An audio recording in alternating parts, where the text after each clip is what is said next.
Oke, sana saya melaporkan dari apa sana, dari apa namanya, dari Lubuk Alung. Saya melaporkan sana bahwasanya hari ini di apa, di jalan lintas Padang Bukit Tinggi macet total. Yang dari Lubuk Alung ke Padang macet total ya sana. Woi. Sangat sangat pusing orang jadinya kan, para supir bingung mau ngapain lagi kan. Hari hujan-hujan selayang pula. Begitulah ya, dan kami alhamdulillah dapat kami memotong jalur kanan walaupun kami agak bertentangan dikit kan. Kami nggak tahu entah apa gerangan yang terjadi di depan tuh, nggak tahu kami. Ini sudah sekitar 3 kiloan ini yang macet nih. Entah apakah gerangan yang terjadi di sana, nggak tahu kita. Ini kondisi jalan nih Padang Bukit Tinggi ya sana. Kalau untuk yang jalur ke Padang macet total. Kalau yang dari Padang mungkin tertutup.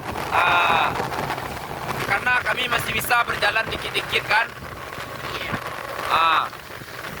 Mungkin entah apa gerangan terjadi di depan, kami tidak tahu kan. Nanti mari kita saksikan bersama-sama nanti apalah gerangan yang terjadi di depan. Kok bisa semacet ini? Emang boleh semacet ini gitu kan?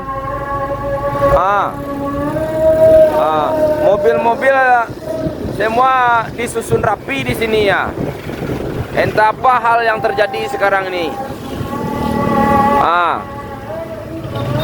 Masih macet guys, macet total.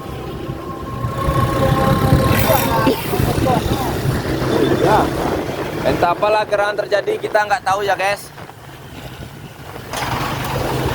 Masih macet guys. Macet kali guys. Masih macet kan, macet. Masih macet ya guys, masih macet ya guys. Macet kali guys. Macet kali guys.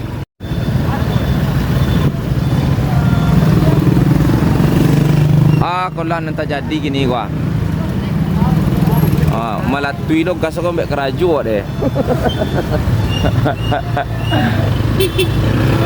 Masuk.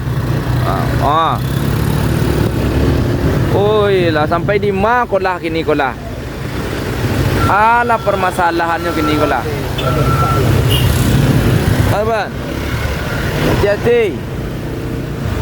Kami terpaksa ambil jalur kiri dulu. Macet. Takut. Tak apalah gerangan terjadi sana. Mari kita saksikan bersama-sama sana. Untung kita pakai motor sana. Kalau pakai mobil kita sana udah tidur kita di sini sana.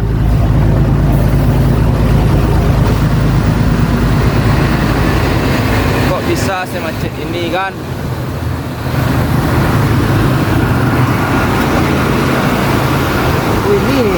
Ini masalahnya ini nih Ini masalahnya ini. Hati-hati Pran. Gimana? Kita ambil kiri apa kanan? Nanti kita terjepit kita di situ. Coba ambil kiri dulu.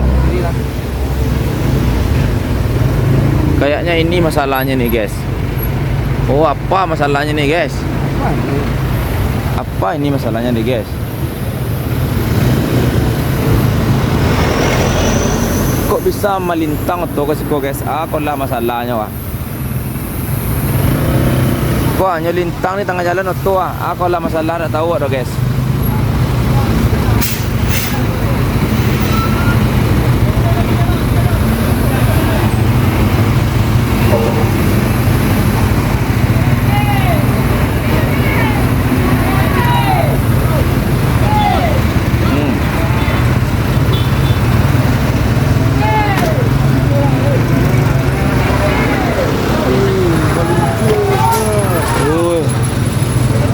Masalah auto ko